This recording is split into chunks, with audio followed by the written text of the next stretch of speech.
Thutha wa Kenya ingĩ gũka igũrũ rĩa ciuthi cia kamari kuongerereka gũkũ bũrũri-inĩ, muthia kĩhonia thĩna ũyũ kĩahota kuoneka thutha wa thirikari kugathika igoti harĩ ũthithia kamari ya gĩcunjĩ gĩa 10% kĩa mbeca iria mũndũ aigithia. To curtail the negative effect arising from betting activities, I propose to introduce excise duty on betting activities at 10% at the amount staked.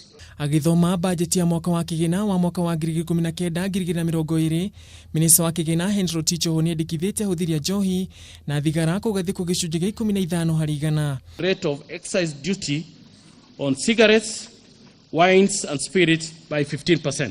Uthi wa kamari ukoretwo ari muigwa kironda-inĩ kũrĩ famĩlĩ nyingĩ, kũrĩa nyingĩ ciacio cianaharagana. VAT refunds. No kũrũmĩrĩra kuongererwo kwa igoti rĩrĩ ũndũ wahota gũkorwo arĩ gĩkeno kũrĩ famĩlĩ iria ciothe ikoretwo igũmĩirwo nĩ ũkombo wa kamari. Handũ-inĩ ha Kameme TV, njĩtagwo Ngũgĩ wa Gatua. Kenya is positioning itself as a leading